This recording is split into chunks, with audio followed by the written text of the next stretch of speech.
इस होली में गर्दा उड़ाने आपके hit machine trending star Khesari Lal Yadav. सही सुने, new song, new latest, new poster, new teaser के साथ खेसारी लाल यादव को इस दिन का शुरुआत और अगला दिन में धमाका होने वाला है खेसारी लाल यादव के। जैसे हम बता दें, फुरू फुरू करे अगनवा, ऐसे गाने खेसारी लाल यादव को ये गाने यानी कि कल ही के दिन रिलीज होने वाले हैं। किस टाइम किस डेट पर? इस गाने की खासियत के साथ साथ एक और खासियत है जिसे money Meraj, Anu the great एक साथ रहते थे, उस अनु द ग्रेट को इसमें एक्ट्रेस लिया गया है।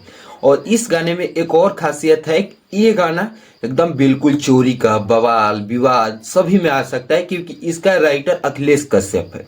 जो हरदम विवाद में रहने वाले राइटर वो अखिलेश कश्यप राइटर है। और इसके साथ साथ एक और बता दें कि ये अपर्णा फिल्म पर गाना आ रहा है, जिसका टीजर यानी कि आज रिलीज हो गया है।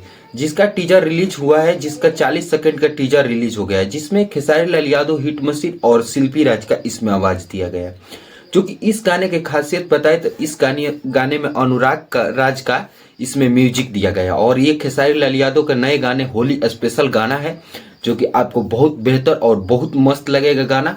यानी कि कल ये गाने के टाइम डेट बता देते, ये कल 6 बजे यानी कि सुबह में गाना रिलीज होगा, जो कि 1 तारीख को। लेकिन 1 फरवरी के ये गाना तो रिलीज होगा, लेकिन एक और गाना जिसे हरदम खेसारी लाल यादव के मतलब विवाद में रहने वाले पावर स्टार पवन सिंह के यानी कि पड़ोसी का भी गाना रिलीज होगा, जिसका नाम है रूसा न करेजा। ये गाना पावर स्टार पवन सिंह को भी एक साथ रिलीज होगा, जो कि दोनों का गाना एक ही दिन एक टाइम पर रिलीज होगा। लेकिन ये गाना किस टाइम रिलीज होगा ये वीडियो देखिए, इसमें सारा डिटेल्स बताएगा। वीडियो को लाइक, चैनल को सब्सक्राइब करिए। थैंक्स।